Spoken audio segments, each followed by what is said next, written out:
Antoine Bosselu, professeur assistant à l'école Polytechnique fédérale de Lausanne et qui est membre également du comité de pilotage de Swiss AI Initiative, qui porte le projet Apertus, eh bien, a l'objectif de développer en Europe des LLM alternatifs ouverts au service du bien commun.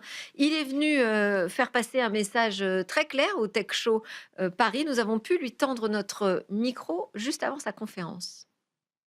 Antoine Bosselu, bonjour. Bonjour. Merci d'être avec nous. Vous êtes professeur à l'École Polytechnique fédérale de Lausanne. Vous êtes également membre du comité de pilotage de Swiss AI Initiative qui a lancé un projet dont vous êtes co-responsable qui s'appelle Apertus Oui. et qui vise à développer des LLM pour le bien commun. Alors vous allez nous expliquer ce que ça veut dire pour le bien commun. Ça veut dire répondre à certaines normes éthiques, peut-être environnementales.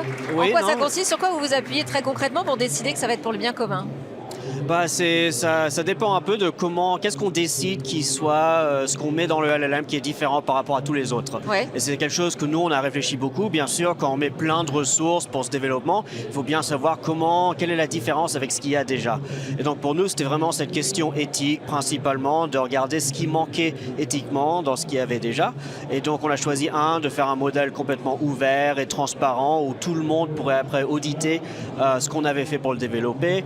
Donc un modèle open source. Exactement, mais complètement open source, pas seulement open weight comme la plupart. Okay. On a aussi seulement utilisé des données publiques et on a respecté les droits d'auteur pour des gens qui disaient qu'ils ne voulaient pas que leurs données soient intégrées dans nos bases qu'on utilisait pour entraîner le modèle. Et finalement, on a entraîné sur à peu près 2000 langues qui sont parlées partout dans le monde pour pouvoir refléter tout le monde et pas seulement le monde western et souvent le monde qui parle anglais.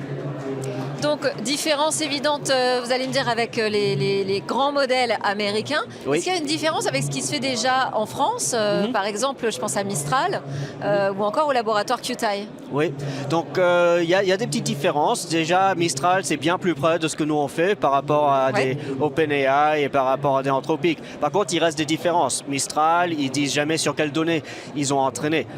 C'est souvent des données privées qui viennent d'entreprises, donc on ne peut pas nécessairement voir comment est-ce que les données qu'ils ont utilisées, à la fin, affectent le comportement du système. Nous, tout ça est complètement ouvert. On peut regarder exactement sur quoi ça a été entraîné. Ça peut être un outil de recherche, de science, et non seulement pour les entreprises.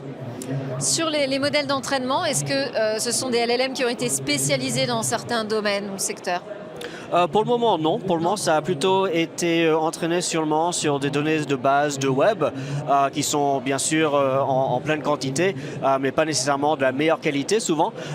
Mais malgré ça, on a quand même pu avoir des niveaux de performance qui en fait sont au niveau des meilleurs modèles ouverts d'aujourd'hui. Vous êtes venu ici au Tech Show Paris pour présenter ce projet.